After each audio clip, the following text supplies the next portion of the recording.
گردے کی پتھری کا علاج. اب یہ جو سخت سے سخت ترین پتھری ہوتی ہے گردے کی پتھری، کیلشیم آکزیلیٹ کی پتھری، اب اس کا علاج دیکھیں. اب سب سے پہلی چیز تو یہ ہے کہ ہم نے یہ دیکھنا ہے کہ اس کی اسباب کیا ہے، یہ کیوں پیدا ہوئی.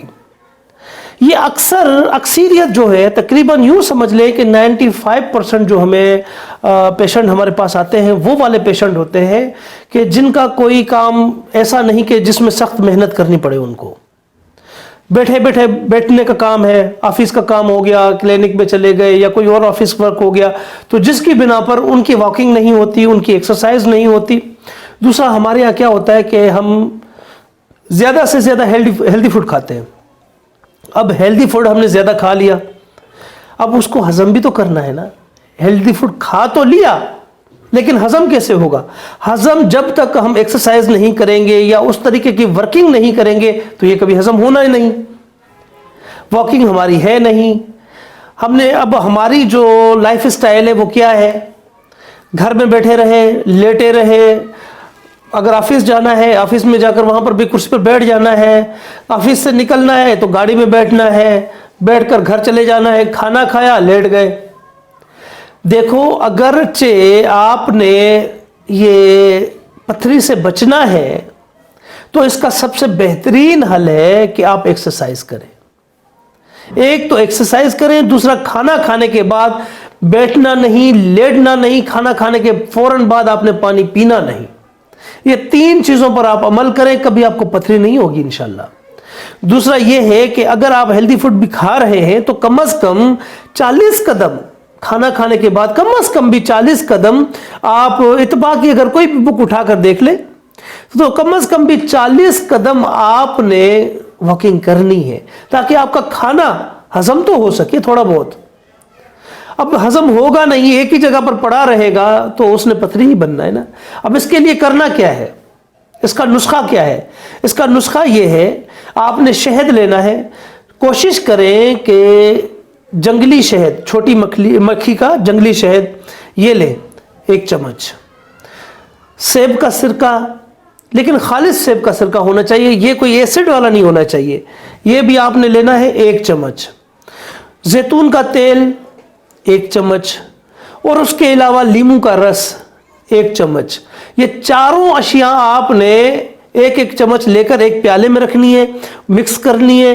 مکس کرنے کے بعد دن میں 3 بار کوشش کریں کہ یہ خالی پیٹ ہو. کوشش کریں خالی پیٹ دن میں 3 بار آپ یہ جو میں نے آپ کو نسخہ بتایا ہے یہ پیا کریں. یہ تھوڑا کھٹا ہو جائے گا، ڈرنے کی ضرورت نہیں ہے، گھبرانے کی ضرورت نہیں ہے، پریشان ہونے کی ضرورت نہیں ہے، کیونکہ یہی آپ کی پتھری کو پگھلا کر پانی کی شکل میں باہر نکال دے گا انشاءاللہ. یہ میرا یوں سمجھ لو کہ ایک کلینک ایکسپیرینس ہے جو میں آپ کے ساتھ شیئر کر رہا ہوں.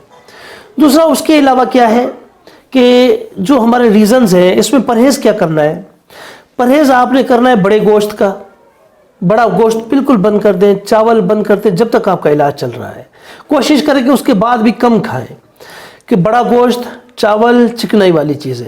اس کے علاوہ جو ہماری یہ روزمرہ کی روٹین میں کیا ہوتا ہے، فاسٹ فوڈ. اب یہ جو فاسٹ فوڈ ہے ہمارا، یہ فاسٹ فوڈ آپ اس کو کوئی ہلکا نہ لیں. ہم گھر کا کھانا چھوڑ کر فاسٹ فوڈ کے پیچھے بھاگتے رہ لیتے ہیں، لیکن وہ کتنی بیماریاں دیتا ہے اس کا اندازہ نہیں ہمیں. فاسٹ فوڈ اور چاول، یہ 2 چیزیں، یہ 2 چیزیں کم سے کم کھائیں. کم سے کم جتنا ہو سکے نہ کھائیں تو بہتر ہے. اگر کھا بھی لیتے ہیں تو کم سے کم کھائیں. انشاءاللہ آپ کی صحت بالکل ٹھیک رہے گی. دوسرا اس کے علاوہ ایکسرسائز. میرے بھائی میری بہنوں میں یہ بار بار کہتا ہوں کہ احتیاط علاج سے بہتر ہے. آپ احتیاط کریں، آپ کو علاج کروانے کی ضرورت نہیں پڑے گی. اگر آپ احتیاط نہیں کریں گے، بار بار آپ کو ڈاکٹروں کے پاس چکر لگانے پڑیں گے، اپنا پیسہ ضائع کریں گے، اپنا وقت ضائع کریں گے، دوسروں کو پریشان کریں گے، خود بھی پریشانی اٹھائیں گے. تو یہ ایک تو فاسٹ فوڈ سے پرہیز کریں، دوسرا چاولوں سے پرہیز کریں، تیسرا بڑے گوشت سے. ریڈ میٹ ہمیشہ بیماری پیدا کرتا ہے. ریڈ میٹ سے تھوڑا ریڈ میٹ اوائڈ کریں تو وہ بہتر ہے آپ کے لیے. اس کی جگہ آپ بکرے کا گوشت کھا لیں، سبزیاں کھا لیں، وہ بیسٹ ہے آپ کے لیے. سبزیاں، تازہ سبزیاں، تازہ پھل فروٹ آپ کھا لیں، وہ آپ کے لیے سب سے زیادہ بیسٹ ہے. تو یہ کر لیں انشاءاللہ. یہ آپ کا علاج جو ہے نا، یقین مانیں کہ میں نے جتنے پیشنٹس کو بھی یہ دیا ہے، اللہ کے حکم سے بڑی بڑی ادویات کو اس علاج نے پیچھے چھوڑ دیا کہ یہ آپ کا پتھری کو بالکل پانی بنا کر نکال دیتا ہے.